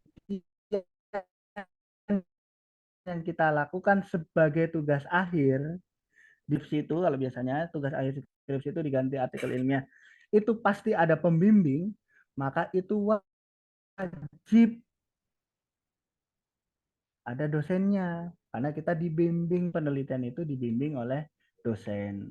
Tapi kalau kita artikel misalnya teman-teman nulis artikel itu artikel pustaka ya yang tidak perlu penelitian yang lapangan gitu. Jadi kita hanya mengumpulkan beberapa referensi kemudian kita tulis lagi, itu disebut sebagai penulis tulisan artikel ilmiah pustaka, itu boleh sendiri boleh. Jadi tidak ada apa ya aturan bahwa itu harus sama siapa tidak ada aturan. Selagi itu disepakati oleh semua pihak itu boleh-boleh saja. Jadi kalau misalnya menuliskan nama dosennya harus tahu. Jangan sampai kita hanya tulis namanya saja gitu. Itu nggak boleh. Tapi dosen harus tahu bahwa dia ikut andil sebagai penulis di artikel yang teman tulis gitu. Jangan sampai kita hanya comot namanya, itu tidak etis kalau nyomot gitu. Jadi mau siapapun yang kita ajak untuk menulis atau kita tuliskan sebagai penulis itu hak prerogatif penulis utamanya. Jadi boleh-boleh saja siapapun. Oke. Baik, Kak Nabila, bagaimana? Apakah sudah jelas? Ya. Seru kayaknya ini Bapak Hanif, soalnya banyak sekali pertanyaan yang masuk. Selanjutnya dari Kak Rosmaria dari Universitas Islam Jambi. Pertanyaannya, apa saja faktor-faktor penyebab yang paling sering membuat artikel kita ditolak di jurnal Scopus? Terima kasih. Oke, baik. Terima kasih ya Mbak Rosmaria nih dari Universitas Islam Jambi. Yang paling pertama, paling umum ya. Karena saya juga itu sebagai pengelola jurnal Scopus ya. Jadi paling umum ditolak itu karena tidak sesuai skop. Ini mayoritas orang Indonesia, orang India ini. Jadi tidak sesuai scope. Jadi perlu diperhatikan lagi. Jadi sebelum submit, tolong dilihat lagi scope jurnalnya itu apa gitu.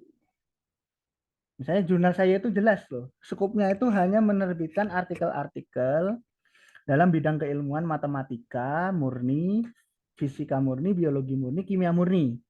Nah, banyak penulis dari Indonesia itu yang masuk itu artikelnya pendidikan, manajemen ekonomi, sumber daya manusia misalnya. Itu jelas pasti ditolak. Jadi harus dicek lagi bahwa jurnalnya artikel kita itu sudah sesuai skopnya. Nah, triknya ini ya, yang biasanya saya pakai kalau untuk jurnal Scopus, kita cari dulu jurnal Scopus yang sudah pernah nerbitkan artikel yang mirip dengan tulisan kita. Nah, kita udah nulis nih, ini kan udah ada, tulis judulnya udah ada nih, atau abstraknya udah ada nih. Kita tulis kita cari artikel jurnal apa yang sudah nerbitkan ini gitu. Oh ternyata artikel ini ada nih mirip dengan artikel saya nih. Oh ternyata terbit di jurnal Scopus ini. Ya itu berarti coba saja ke situ dulu. Karena itu sudah jelas sama nih skupnya dengan kita. Itu yang pertama itu kebanyakan gitu. Nah selain itu ada alat lagi. Teman-teman bisa cek di Google ya. Itu ada Journal Finder.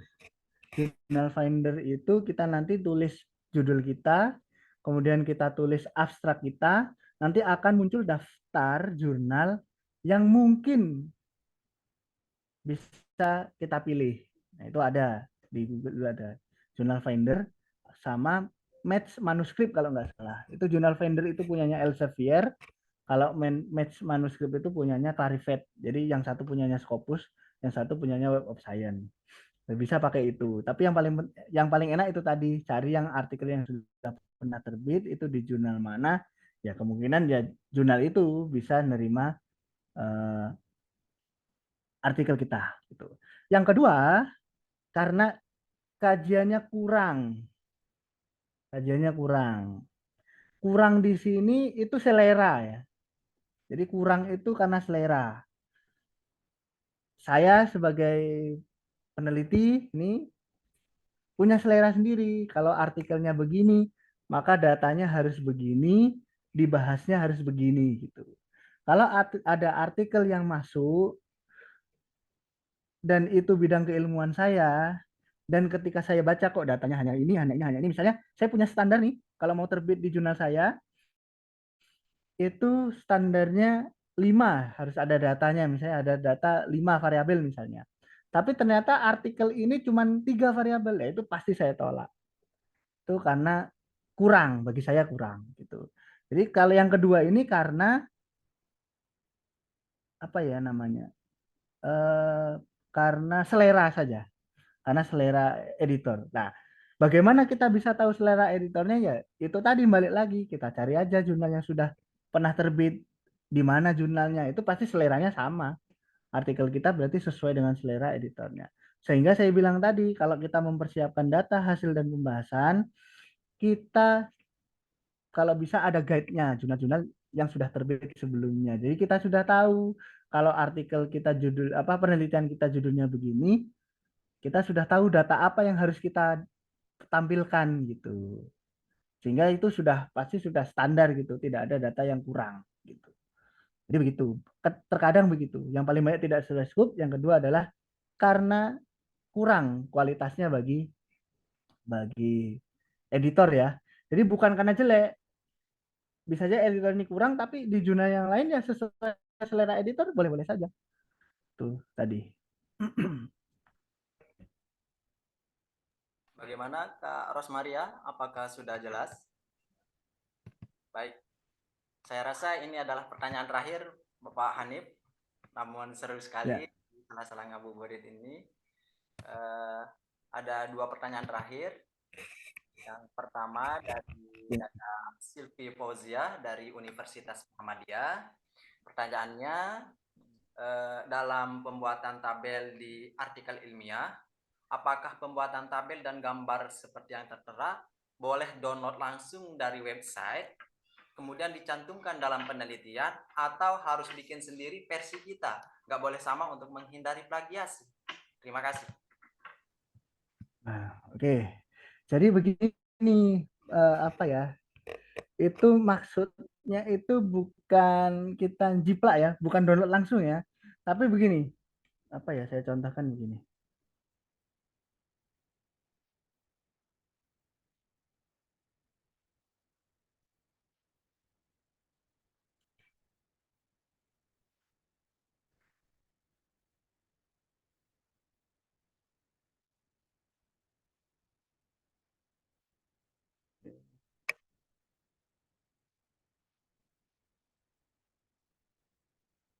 Nah, riset saya itu tentang nanopartikel MgO.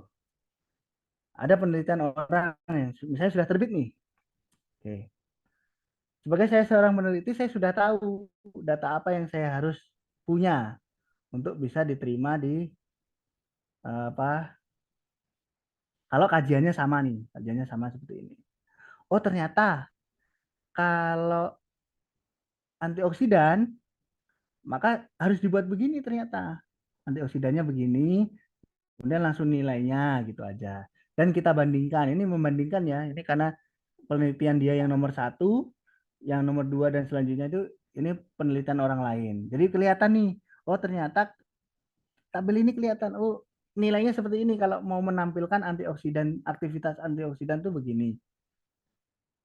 Hanya ditulis angkanya saja. Padahal ini kalau kita lakukan nggak seperti ini. Kita nggak lakukannya banyak, tapi nanti hasilnya dapat ada nilainya seperti ini. Kita ukur lagi, kita hitung gitu. Oh ternyata yang kita tampilkan hanya hasil pengukuran kita ini aja. Terus selain itu, oh ternyata kita bisa tampilkan bentuknya. Oh bentuknya apa? Oh bentuknya begini begini begini gitu.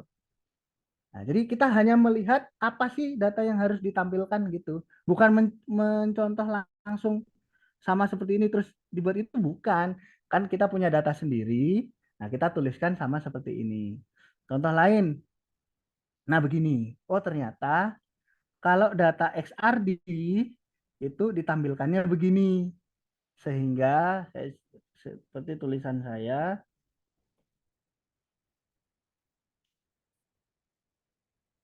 ini, sehingga saya punya loh. Saya kemarin tuh penelitian ngukur loh ini. Ngukur apa? Seperti ini. Pakai XRD juga gitu. Ini alat, tapi nanti dapatnya itu yang saya dapatkan ini bukan gambar persis seperti ini enggak. Yang kita dapatkan dari alat itu hanya angka-angkanya saja, nanti kita buat jadi gambar. Nah, kalau teman-teman mahasiswa yang tahu siapa? Dosen pembimbing. Itulah fungsinya. Ada dosen pembimbing nanti tahu, oh nanti gambarmu dibuat begini gitu. Gambarmu dibuat begini gitu. Nah, ternyata oh XRD itu bagusnya nampilannya begini, ya kan? Oh, ini ada hasil kita. Kemudian yang biru itu apa? Standar. Ada standar, ini namanya standar nih. Oh, dikasih biru-biru ini standar. Oh, berarti saya kalau mau buat data XRD harus begini bentuknya. Akhirnya saya buat kemarin tuh. Oh, saya buat begini. Oh, ini ada hasil saya. Oh, ini hasil standar. Ini saya lihat di contoh yang lain ada yang model gambar bentuk begini boleh, tergantung kita dapat contohnya yang mana. Boleh-boleh saja kita pakai yang mana. Jadi bukan kita ambil gambar ini buat jadi kita, bukan, tapi kita punya data, kita tampilkan datanya bentuknya seperti ini. Begitu. Nah, ini data ini kan nggak seperti ini saya dapatnya penelitian, tapi saya dapat dalam bentuk angka-angka. Tapi kalau saya dapat angka-angka ini, saya harus tampilkan dalam bentuk seperti apa. Nah, itu kita bisa lihat dari yang sudah pernah terbit. Oh, begini. Nah, begini. Oh, ternyata dibuat begini. Kalau data apa ini? Oh, data FTIR. Oh, kalau saya punya data FTIR, berarti saya harus buat gambarnya seperti ini. Akhirnya saya buat juga. Nih, FTIR begini. Saya buat jadi begini. Sama persis. Nah, itu fungsinya itu tadi. Jadi bukan gambarnya diambil, bukan. Tapi data yang saya dapat, saya buatkan jadinya seperti ini. Jadi ini saya dapat dari alat. Kan ini pakai alat ya. Saya pakai alat itu nggak langsung gambar begini ya, tapi dalam bentuk angka dalam tabel. Jadi ada sumbu X, ada sumbu Y. Sumbu X-nya ini panjang gelombang, sumbu Y-nya nanti kecil-kecil begitu. Jadi begitu, bukan di apa? Bukan gambarnya yang diambil, bukan, tapi data kita itu dibuat seperti gambar seperti itu. Karena yang kita dapat itu beda. Itu kalau jelas kita ngambil langsung ya plagiat gitu. Ya. Gimana Kak Silvi Fauzia? Apakah sudah jelas bisa dipahami? Jadi data Jadi kalau yang data kita sendiri yang kita tampilkan ya nggak plagiat gitu. Karena datanya kita sendiri, tapi masalah penampilan itu. ya baik, mungkin ini pertanyaan terakhir Pak Hanif. Oke.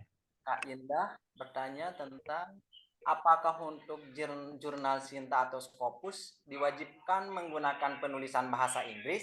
Kalau menggunakan bahasa Indonesia saja, apakah diperbolehkan? Terima kasih sebelumnya. Oke, ya. Eh, jadi begini. Eh, secara logika, teman-teman ketika mau memilih suatu jurnal itu harus dibaca secara utuh aturan-aturan dari suatu jurnal. Oke, bentar. Tuh, karena setiap jurnal itu punya aturan sendiri. Apakah artikelnya harus bahasa Inggris? Apakah artikelnya harus bahasa Indonesia? Nah, itu harus jelas tertulis. Apakah artikelnya boleh bahasa Inggris, boleh bahasa Indonesia? Itu semua bergantung pada aturan yang ada di masing-masing jurnal. Jadi enggak harus, oh enggak, kalau Scopus harus bahasa Inggris. Enggak, nanti ada. Ada juga yang Scopus tapi bahasa Indonesia nanti ada. Oh, kalau Sinta harus bahasa Indonesia? Enggak, Sinta juga ada yang ah, bahasa Inggris gitu. Jadi bisa dicari bergantung jenisnya, apa bergantung aturannya. Misalnya. Mana ya? Filter. Nah, di Sinta kita bisa filter nih. Kita mau cari apa? Sinta 5, Sinta 6, pendidikan apa gitu, gampang. Nah, Sinta 5. Apakah Sinta 5 pasti jurnal apa bahasa Indonesia semua? Ya bisa jadi bisa bahasa Inggris. Semua tergantung dari apa? Tergantung dari aturan. Itulah pentingnya kita harus secara pasti sudah membaca semua aturan yang ada di jurnal. Nah, biasanya dilihat di mana, Pak? Aturan di jurnal itu namanya author guideline. Ini mana author guideline-nya? Nih, ada author guideline. Nah, di author guideline ada nih tulis. Ah, artikel ditulis menggunakan standar Indonesia. Nah, berarti kemungkinan pakai bahasa apa? Bahasa Indonesia. Orang pakai aturan bahasa Indonesia, masa bahasa Inggris pakai aturan bahasa Indonesia kan lucu gitu. Nah, kemudian pakai Word, kemudian hanya software saja.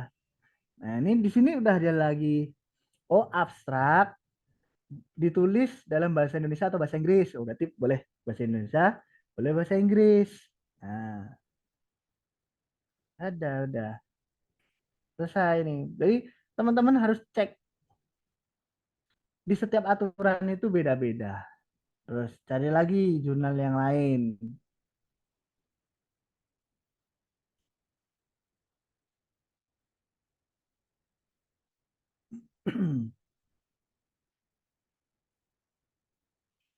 Sebentar, 4 misalnya.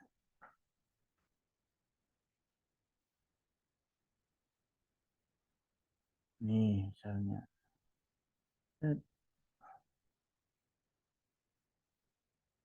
Nah, ini terbit di Mei sama Oktober. Oke. Mana author guideline-nya? Nah, ada author guideline. Nah, ini ada lagi. Menggunakan template. Oke, menggunakan apa? Kemudian apa lagi nih? Mana background? Nggak ada. Oh, nah berarti dia kita lihat langsung di template. Template-nya gimana? Oh, template-nya ternyata bahasa Indonesia nih. Nah, untuk karya tulis ilmiah dengan bahasa Indonesia, maka kalian itu menggunakan bahasa Indonesia. Udah, berarti boleh pakai bahasa Indonesia. Jadi setiap jurnal itu punya aturan masing-masing.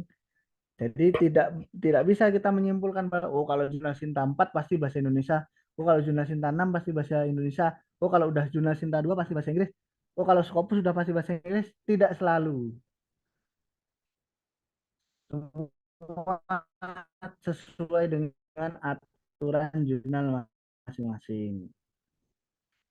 Sekarang dari dulu jurnal Scopus yang bahasa Indonesia ada kemarin dari IPB kalau nggak salah.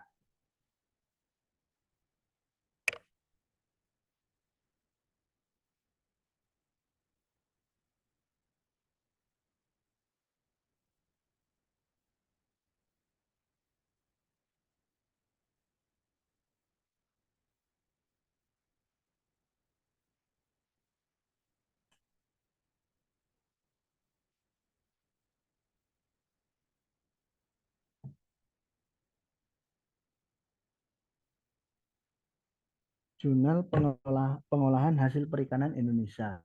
Nih.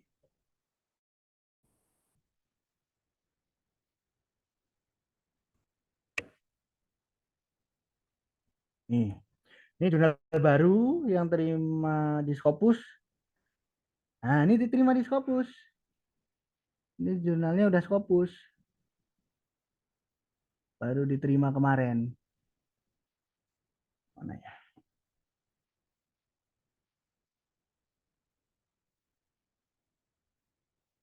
Nah, nah.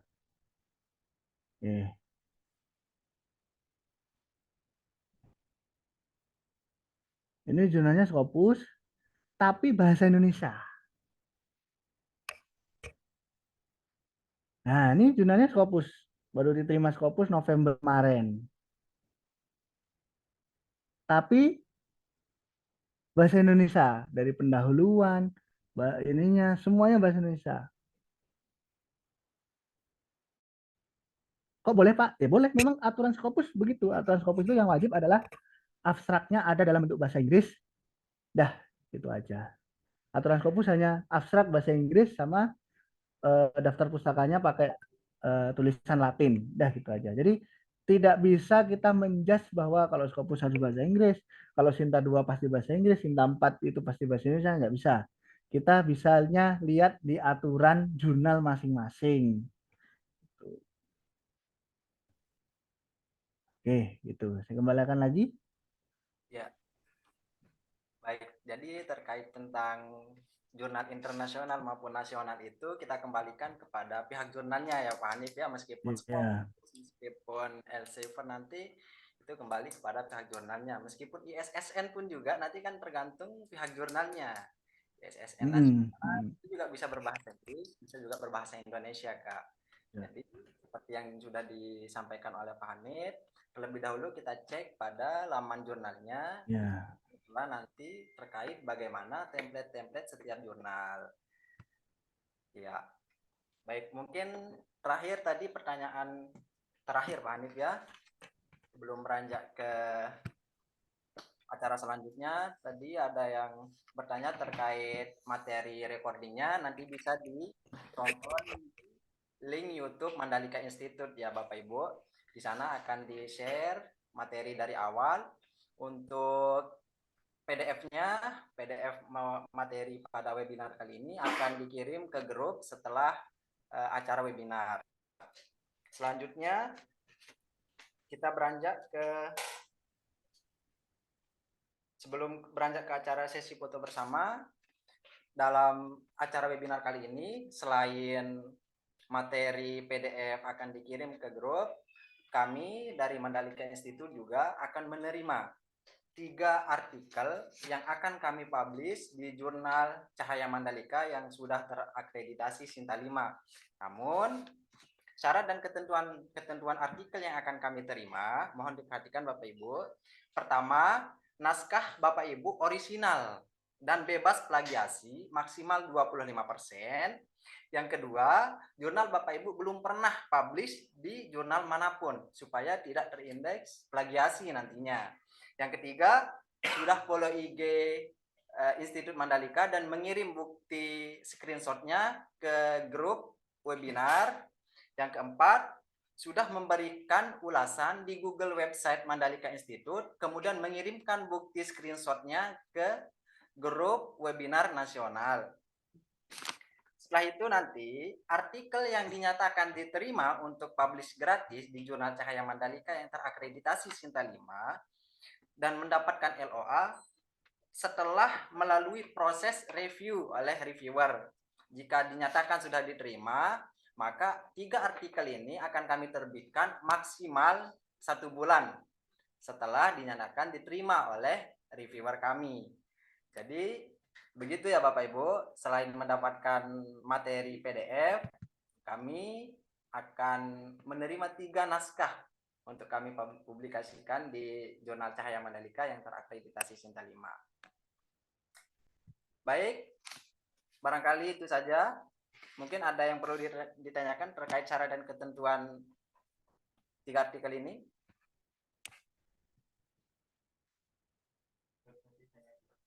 Ya, baik.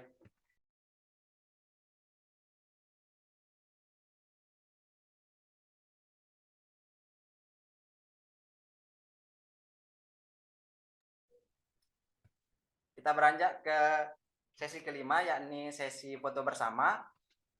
Mohon Bapak Ibu untuk on cam sebagai arsip lembaga kami.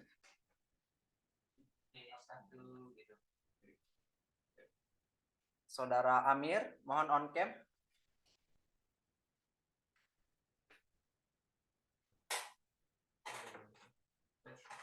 Baik, semuanya sudah on cam. 1, 2, 3. Oke, baik. 1 kali lagi gaya bebas. 1, 2. Baik. Terima kasih. Semoga apa yang kita lakukan pada siang menjelang sore hari ini bernilai ibadah dan berkah di bulan yang berkah ini. Dan terkait webinar nasional dengan seni publikasi jurnal yang mudah dan cepat ini bisa dengan harapan menambah wawasan kita untuk meningkatkan keaktifan kita dalam membaca, keaktifan kita dalam menulis yang dampaknya kemudian bagi rekan-rekan dosen, rekan-rekan mahasiswa akan mempermudah karir menjadi pendidik ataupun mahasiswa. Baik, langsung saja ke acara penutup. Kami sampaikan banyak terima kasih kepada Bapak Hanif yang telah berkesempatan meluangkan waktunya di sela-sela kita, mohon maaf, menahan lapar begitu ya. Mohon maaf, namun karena Tak terasa lapar bareng-bareng begini mah Pak Dede. Alhamdulillah Bapak. Terima kasih ya. Terutama kepada Bapak Hanif yang telah meluangkan waktunya, kepada Bapak Ibu juga yang telah bersedia menghadiri acara webinar nasional.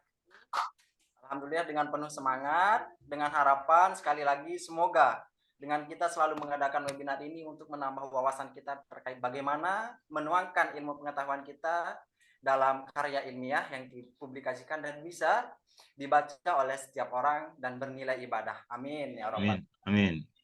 Langsung saja Bapak Ibu yang saya hormati dan banggakan, untuk lebih barokahnya, marilah kita tutup acara webinar nasional dengan tema publikasi karya ilmiah cepat dan mudah ini dengan sama-sama melafazkan Alhamdulillah.